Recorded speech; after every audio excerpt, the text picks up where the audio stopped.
Boleh tepuk tangan sekali lagi untuk Tuhan kita yang luar biasa. Apa kabar GBI Gilgal?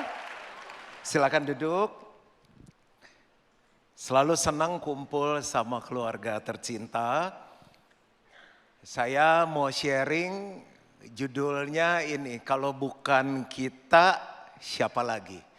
Nah, kan tahun ini tema kita Growing Deeper. Kenapa harus berakar ke dalam? Karena kita lihat ada bisnis yang goncang, keluarga yang goncang, kehidupan yang goncang, mental illness dan lain-lain karena dasarnya nggak kuat. Nah, kita nggak tahu kapan goncangan itu datang karena Alkitab bilang satu saat semuanya akan digoncangkan. Lagi pada dengerin nih, Jepang katanya mau ada tsunami besar. Lalu terjadi badai yang besar di New York. Lalu apa yang terjadi di Singapura, di kota-kota. Tapi itu baru fenomena alam. Tapi semua yang bisa digoncangkan akan digoncangkan. Nah, Tuhan itu kasih visi bagi GBI Gilgal menjadi jemaat yang kuat. Salah satunya akarnya mesti didalemin. Nah, bulan ini kita mau bahas tentang jantung. Kalau orang ke dokter tuh periksa jantung. Saya baru bawa papa saya, teman saya bilang ada kawannya, papanya itu kawannya papa saya. Dia bilang kita miss selama ini karena periksa tuh mesti jantung sama ginjal. Nah, hari ini kita bahas jantung dulu ya, nggak coba jadi dokter. Tapi kalau mau tanya gereja yang kuat kayak gimana, salah satunya yang jantungnya kuat. Nah, ini jantung kekristenan. Tapi bagian yang penting banyak orang nggak check up jantung. Nah, sekarang kita mau check up jantung nih. Saya bahas seri pertama, minggu depan aku lagi nih. Boleh nggak? Benar, oke. Aku bahas seri 2 sepanjang minggu. Jadi kita make sure jantungnya kuat. Nah, apa sih jantung kekristenan? Kalau orang Kristen lama di gereja dan nggak ngerti ini, mereka perlu belajar. The Great Commandment and the Great Commission. Apa itu the Great Commandment? Itu adalah perintah Tuhan terpenting. Matius 22, 37, 39 jawab Yesus kepadanya, kasihlah Tuhan Allahmu dengan segenap hatimu dan dengan segenap jiwamu dan dengan segenap akal budimu. Itulah hukum yang terutama dan yang pertama. Semua yang ada di Alkitab dasarnya ini. Kalau kita bisa lakukan ini, yang lain dengan mudah kita bisa lakukan. Ayat 39 dan hukum yang kedua yang sama dengan itu ialah kasihlah sesamamu manusia seperti dirimu sendiri. Itu the great commandment, jantung kekristenan. Lalu yang kedua the Great Commission. Aduh pastor makanan apa itu? Enggak apa-apa, pelan-pelan aja. Amanat agung. Matius 28 ayat 19 sampai 20. Karena itu pergilah, jadikanlah semua bangsa muridku dan baptislah mereka dalam nama Bapa dan Anak dan Roh Kudus. Dan ajarlah mereka melakukan segala sesuatu yang telah kuperintahkan kepadamu. Siapa yang di tengah badai, goncangan pengen ngalami Tuhan menyertai kita selama-lamanya. Dan ketahuilah aku menyertai kamu senantiasa sampai kepada akhir zaman. Kalau kita jantungnya sehat, ini dua-dua kekristenan, penyertaan Tuhan ada dalam kehidupan kita. Lanjut ya. Dalam kehidupan bernegara, BTW Bapak Ibu Saudara tuh happy gak sih tinggal di Indonesia? Yakin? Sambelnya pastor, oke, whatever, tapi emang Indonesia lah. Di tengah 4 musimnya tuh panas banget, hujan dan banjir. Kita happy lah. Ada yang rencana mau pindah negara? Nggak berani ya angkat tangan ya. Tadi sangka nggak nasionalis. Kita tanpa sadar suka jelekin negara sendiri. Dasar Indonesia gitu. Jangan. Kita selalu banggaan, wah waktu saya di negara itu orang ngantri rapi. Nggak ada yang, wah nggak ada. Kita ngebangin negara lain. Mulai dari sekarang kalau bukan kita siapa lagi? Harus kita. Negara terbaik ada di mana di dunia ini? Nah, baru 40% lah lulus. Oke, nah mau pindah negara manapun, ada 7 pillar atau mountain atau gunung. Itu apa sih artinya 7 gunung atau pillar? Itu area pengaruh dalam kehidupan manusia yang efektif membentuk sebuah bangsa. Hilangin salah satu dari sini, dia nggak akan jadi a great nation. Saya coba bikin ya.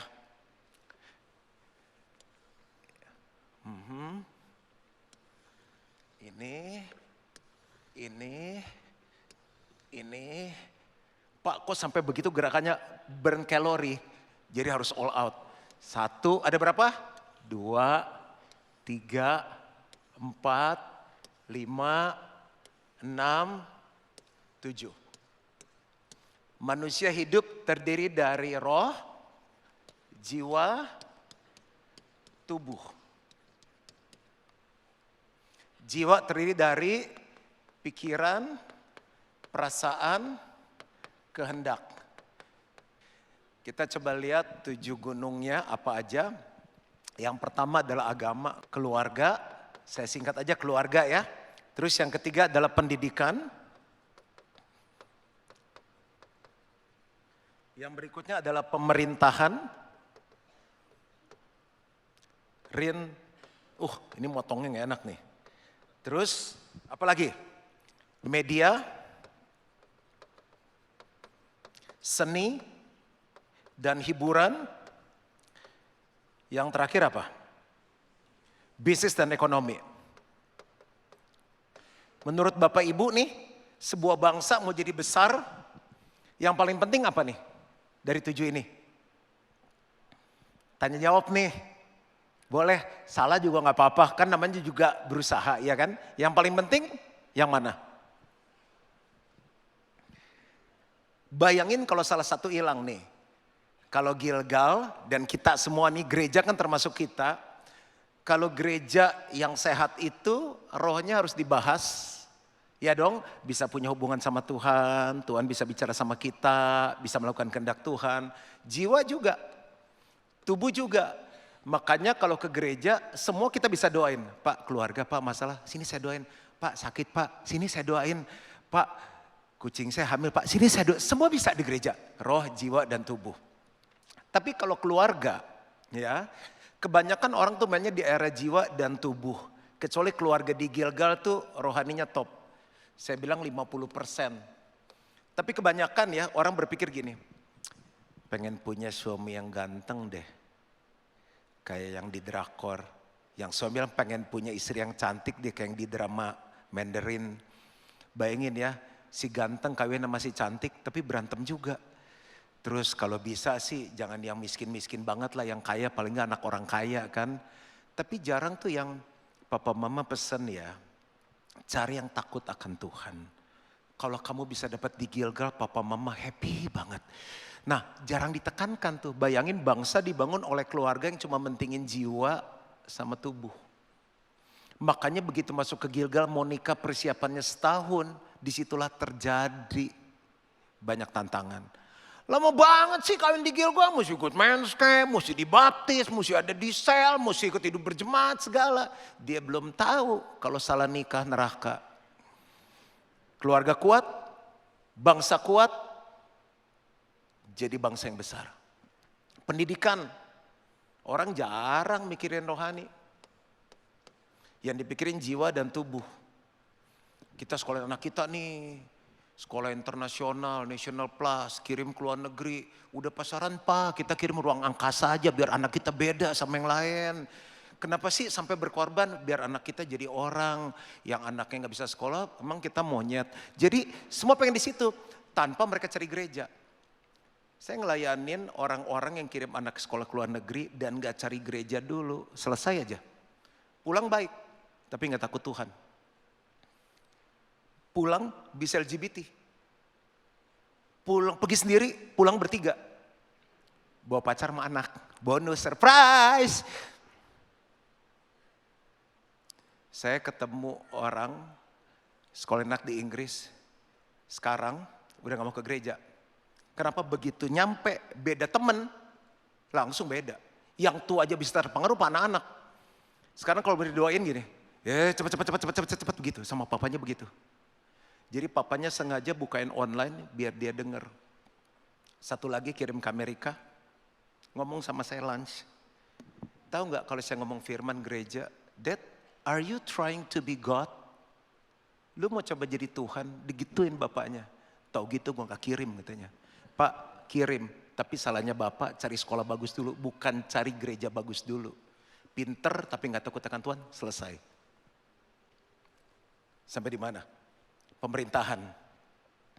Pemerintahan, pembangunan tubuh, jiwa, Tapi rohani tidak semuanya. Media. Dulu zaman kita kecil, orang dengerin sepak bola di radio aja rame loh. Ya, dan bola dibawa ke kiri, dibawa ke kanan, dan ya, go! Wah, satu kampung tepuk tangan.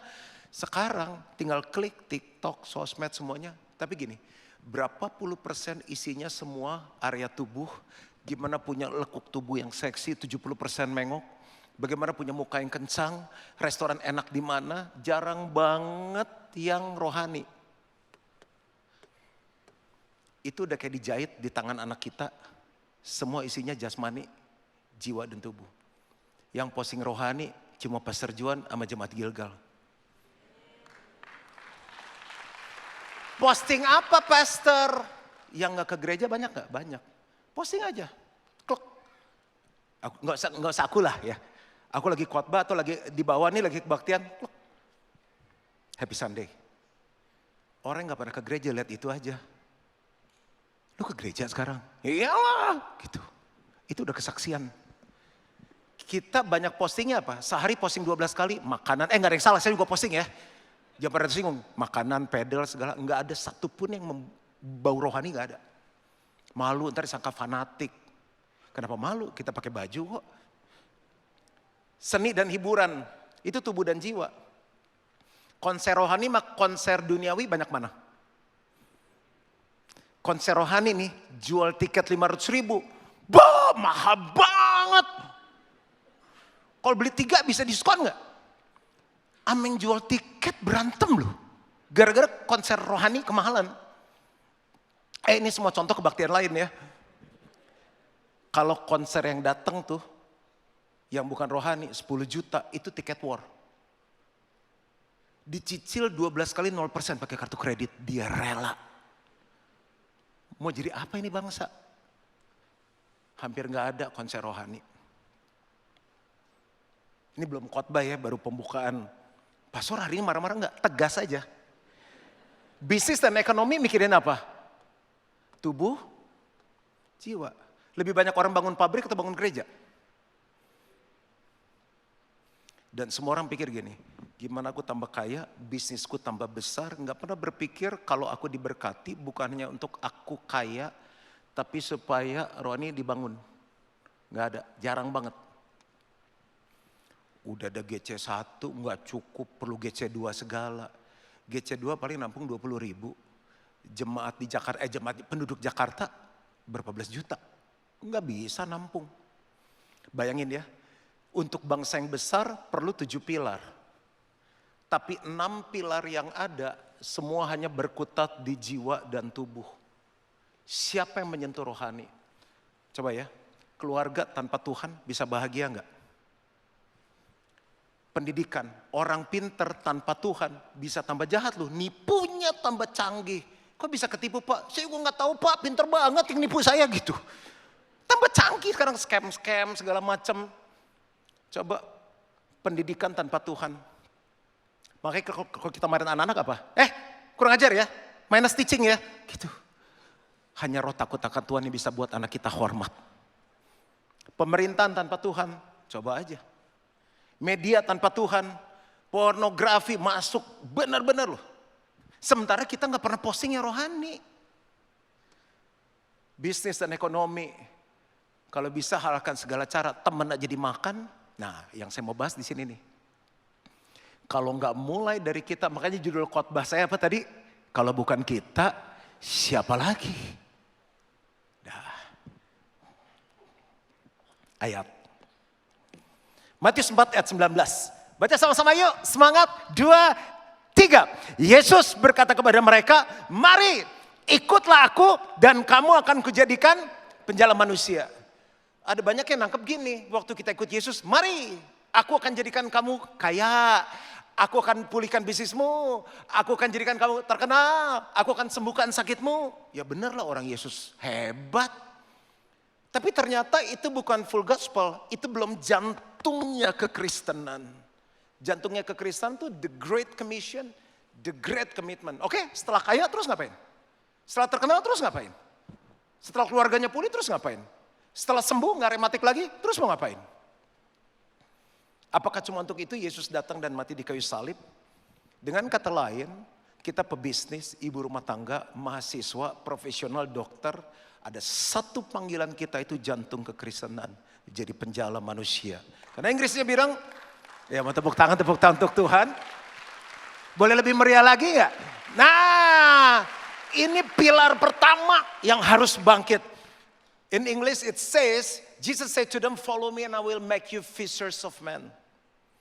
Yang pertama, kalau mau jadi penjala manusia, mau ngerti jantungnya kekristenan dan menghidupi, dengan memiliki hatinya Tuhan.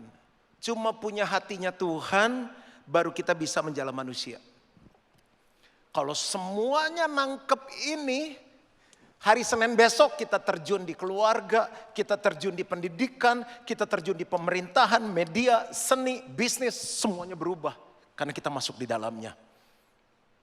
Lukas 10:33, lalu datang seorang Samaria yang sedang dalam perjalanan ke tempat itu. Dan ketika ia melihat orang itu, tergeraklah hatinya oleh belas kasihan. Coba bilang sama-sama, hati. Semua dimulai dari hati. Jadi kisahnya gini, ada orang yang turun dari Yerusalem ke Yeriko. Saya waktu ke Israel, saya bilang, Pak sama tour guide-nya, kasih tau dong jalan Yerusalem Yeriko tuh gimana. Kita naik bus, dia likuk-likuk begitu. Emang bahaya dulu? Bahaya sekali dia bilang. Itu kalau salah jalan, terus perampok datang, mati dia. Nah, karena ada ahli Taurat, Farisi itu orang hebat tuh kalau di Alkitab. Dia bilang, Yesus untuk memperoleh hidup yang kekal tuh gimana sih? Yesus bilang, ya lakukan aja tadi itu, the great commandment. Kasih Tuhan, kasih sama seperti dirimu sendiri. Sesamaku manusia itu siapa? Yesus bilang ada orang yang turun dari Yerusalem ke Yeriko. Di tengah jalan dia dirampok habis-habisan. Dia dipukulin, terus dalam keadaan setengah mati. Di sekeliling kita banyak gak orang yang setengah mati keadaannya? Naik mobil mewah, kelihatannya hebat, apalagi yang gak punya mobil. Apalagi yang hidupnya kelihatannya gak punya pekerjaan. Banyak yang udah setengah mati keadaannya. Nah lalu ada imam lewat. Imam lewat, lihat orang gitu, dilewatin aja. Ah kasihan kena kutuk dia. Nah udah. Terus yang kedua orang Lewi lewat tuh. Udah sekarat lu setengah mati. Orang Lewi itu orang-orang mengabdi benar-benar untuk Tuhan tuh. Kayak Pastor Owen, Pastor Hendy begitu dia lewat. Ah makanya disuruh kebaktian di Gilgal gak mau. Suruh ikut MWJ, Family Cell gak mau, ditinggal. Ah saya contoh ketiga, orang Samaria yang baik hati. Orang Samaria itu orang yang gak dilihat. Level, jadi kalau saya gini, siapa tuh? Dia lewat. Dia lagi bisnis trip, dia lihat, orang susah nih. Dia tinggalkan keledainya, dia ketemu orang itu, dia bisa risiko mati. Dia kasih minyak, di dalam setiap kita ada pengurapan, minyak pengurapan. Sebetulnya kalau kita mau tumpang tangan orang sakit, orang itu sembuh. Kita ngomong apapun ada pengurapan Tuhan. Cuma kita cuma lewat doang tiap hari, hidup numpang lewat. Nah kalau dia ketemu nih orang punya kebutuhan. Lalu dia kasih anggur, anggur salah satu artinya sukacita. Tahu gak sih Bapak Ibu tuh, coba saya lihat dari depan sebentar. Bapak Ibu tuh full of joy loh. Makanya kemanapun saya pergi, saya pengen memberi sukacita sama orang. Coba lihat kiri kanannya, benar gak apa yang saya ngomong? Masih hidup aja lu. Itu belum dijamah Roh Kudus. Orang yang benar ketemu kita harus sukacita. Tapi kita asik sendiri sama geng kita. Wah, di luar sana ada yang perlu sukacita dari kita. Dia balut lukanya, dia taruh ke keledainya. Dia bawa ke penginapan. Dia bayar nih, 2 dinar dulu nih upah. Sehari kan sedira, ini 2 dinar 2 hari. Saya mau pergi bisnis, kalau kurang balik saya tombokin semuanya. Dia rela mati untuk orang lain. Dia punya hati. Hati itu penting. Karena apa yang keluar dari mulut, meluap dari hati. Apa yang kita lakukan itu semua dari hati. Semua perjinahan, pikiran kotor, kata Alkitab itu dari hati. Makanya kenapa Senin sampai Sabtu hati kita cuma penuh sama pilar ini nih. 6 pilar. Kita nggak pernah ingat ada the great commission, the great commandment yang Tuhan suruh. Makanya dunia tambah jahat. Saya ketemu sama seseorang yang udah tinggal di Inggris. Saya bilang, barusan saya ketemu. Bener ya nggak aman. bener kok katanya. Ini handphone saya juga hilang, lagi jalan di London. Ada orang nyenggol, tek gitu. Pas mau ngopi, mau bayar, mana handphone saya ya, gitu. Pokoknya nggak bisa ngetek saja, harus rapet keadaannya. Aduh, saya bilang kok melihat Google Maps segala gimana ya, kita harus hafal tuh kalau ke London. Kenapa? Karena orang banyak nggak pernah perhatikan itu, nggak punya hati. Orang kalau hatinya di makanan, yang diomongin makanan, yang dia cari makanan. Orang kalau hatinya fashion, diomonginnya fashion, yang dia lakukan fashion.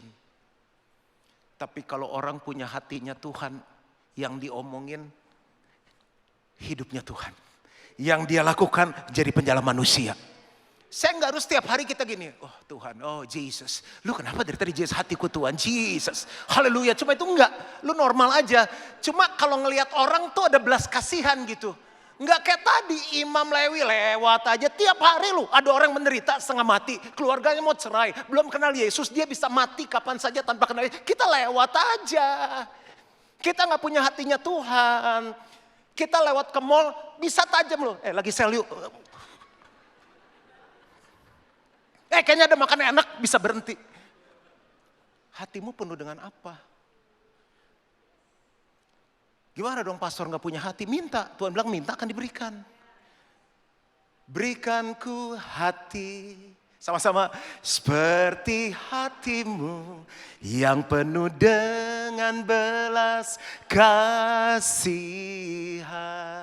Mata, berikanku mata. Seperti matamu memandang tuaian di sekelilingku. Berikanku tanganmu untuk melakukan tugasmu. Berikanku kakimu melangkah dalam rencanamu. Yang mau sama-sama, berikanku. Berikanku hatimu. Mulai besok ya, bangun pagi tambahin 1-2 Tuhan. Berikanku hatimu. Saya naik Grab, naik Bluebird, makan tiap kali ngeliat. Pengen aja nanya, kok apa kabar kok, udah dagang berapa lama. Supir tuh saya duduk depan, anak berapa Pak? Narik udah berapa lama? Bulan ini gimana? Harus sepi, gini-gini. Terakhir, karena hatinya Tuhan. Saya boleh doa buat Bapak, dilatih saya. Iya, saya mau doa untuk Bapak. Gak usah merem dong, dia tambah takut kan. Bawa pejamkan mata, nabrak tar juga ada. Tuhan, berkati Bapak, bulan ini lebih dari target. Ngobrol-ngobrol turun 45.000, 100.000 buat Bapak. Turun, jangan udah kasih 50.000, udah Pak udah sampai, enggak 5.000 kembaliannya. Dia nggak jadi lihat Yesus, lebihin dikit.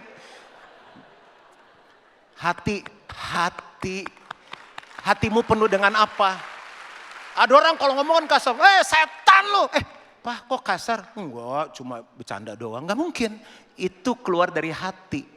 Jadi kalau di mulutmu gak pernah keluar Yesus, yang keluar cuma makanan, pedal, politik, ekonomi, hatimu belum dipenuhi Yesus. It is the heart, itu jantung kekristenan. Yang kedua, gimana sih jadi penjala manusia dengan perubahan hidup? 2 Korintus 5, 19-20a, sebab Allah mendamaikan dunia dengan dirinya oleh Kristus dengan tidak memperhitungkan pelanggaran mereka. Ia telah mempercayakan berita pendamaian itu kepada kami. Fisher of men itu dipercayakan sama kita. Ayat 20 baca sama-sama. 2, 3. Jadi kami ini adalah utusan Kristus. Siapa? Ulang sekali lagi ya. 2, 3. Jadi kami adalah utusan-utusan Kristus. Siapa? Saya. Bahasa Inggrisnya the ambassadors of Christ. Dutanya Kristus. Saya kalau lihat berita, dia ditekan kontrak, disponsori sama produk olahraga 800 miliar. Aku kapan? Terus aku ngaca, mana mungkin. Karena dengan badan begini, masa Nike mau sponsorin saya? Jadi tagline-nya di bawah gini, engkau pik juga bisa keren. Karena enggak cocok, mau dipaksa gimana juga, siapa yang bayar 800 miliar. Kalau Roger Federer, Tiger Woods, temen spesies-spesies gitu tuh keren. Dia sekali pukul, tak, bang, Nike penjualan naik. Kan begitu dia pukul dilihat sepatunya. Wih. Nike bisa laku, banyak yang beli karena duta besarnya. Kenapa banyak orang nggak datang ke Tuhan? Duta besarnya nggak berfungsi. Ya kita nggak ditransfer. Kita mati masuk surga cuma-cuma loh. Ambil nafas semuanya 1, 2, 3. Mending gratis kita lebih sering nafas saya. Boleh? Kok lu nafasnya gitu? Gratis. Ayo mau hitung-hitungan argo sama Tuhan? Itu lebih dari 800 miliar. Hitung aja tabung oksigen. Mau hidup 100 tahun, lu bayar tuh tabung oksigen. Tuhan kasih free juga. We are the ambassadors of Christ. Masalahnya nggak berfungsi. Itu yang disponsori sama produk tertentu, tiap hari mesti pakai produk itu. Sepatunya itu, bajunya itu, semuanya itu. Pakaian dalamnya saya yakin itu juga. Kita Minggu kelihatan Yesus. Sabtu sampai Senin sampai Sabtu nggak kelihatan Yesus. Palsu duta besarnya. Makanya yang kedua, kalau jadi penjalan manusia sebelum ngomong udah mau ikut Tuhan, orang udah mau ikut Tuhan, harus dengan perubahan hidup. Matius 16, demikianlah hendaknya terangmu bercahaya di depan orang, supaya mereka melihat perbuatanmu yang baik dan memuliakan Bapamu yang di surga. Adakah sebuah perubahan yang terlihat oleh orang lain sampai orang lain pengen ngikut kita? Sekarang kok dia sama istrinya lebih baik ya. Sekarang kok di rumah dulu pulang pagi tuh. Kenapa? Kan kedengeran suara mobil yang matiin mesin. Sekarang kok jadi mau baur sama tetangga. Sekarang kok di kantor jadi baik. Nggak marah-marah lagi. Sekarang kok jadi murah hati. Orang pasti nanya. Bayangkan ya, besok minggu depan saya khotbah lagi nih. Tiba-tiba saya sebesar Pastor Hendy, segini, sebesar Revi. Itu saya gak usah ngomong, aku kurus, guys, aku kurus, gak usah. Orang, Pastor kenapa? Sakit. Pastor kenapa depresi? Orang tanya, Pastor dietnya apa? Gak usah ngomong, orang nanya. Karena gak ada perubahan hidup, orang bingung mau nanya apa. Garam gak usah banyak, emang masak sop sepanci garamnya segayung. Itu kan bunuh diri. Ini lampu cuma dikit tapi cukup menerangi. Siapa yang mau dengar kita? Ada. Cuma karena kita gak pernah ngomong aja. Yang ketiga dengan menabur. Markus 4 ayat 26-27 lalu kata Yesus, beginilah hal kerajaan Allah itu, seumpama orang yang menaburkan benih di tanah-tanah, bicara mengenai hati. Lalu pada malam hari ia tidur dan pada siang hari ia bangun dan benih itu mengeluarkan tunas dan tunas itu makin tinggi. Bagaimana terjadinya tidak diketahui orang itu. Itu urusannya Tuhan, bagian kita nabur. Masalahnya kita gak pernah nabur. Kamera boleh shoot saya. Ini benih, ini biji jeruk asli, baru dikupas tadi pagi. Kelihatan ya? Nih, petani tugasnya nabur aja.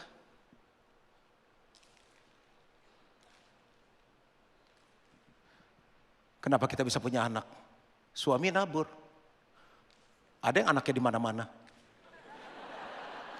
Dia bilang, "Pak, kok di situ ada yang mirip kamu anaknya?"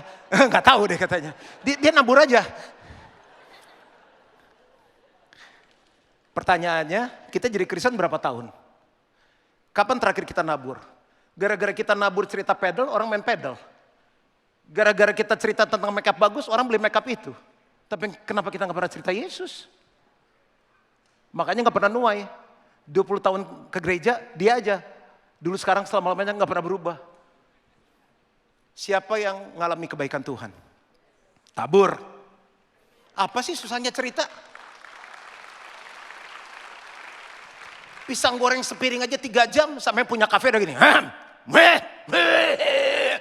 Pisang goreng 1, 3 jam gak tahu ngomongin apa. Saya sih bisa tebak. Yang diomongin ini doang. Dan gosip. Pendeta. Ini semua contoh kebaktian lain. Nggak pernah nuai karena nggak pernah nabur. Saya kan jadwal meeting saya tuh rapi ya, jadi 8, 9, ketemu siapa, 9, 10, ketemu siapa, ketemu supplier, ketemu kontraktor, ketemu jemaat, ketemu pemimpin. Saya sebelum pergi, saya doain dulu, Tuhan saya mau ketemu ini. Gimana saya bisa jadi garam dan terang. Saya mau nabur dalam hidup orang itu. Makanya Saya beli spare part, ya terima Yesus. Saya olahraga, PT-nya terima Tuhan Yesus. Karena aku selalu nabur.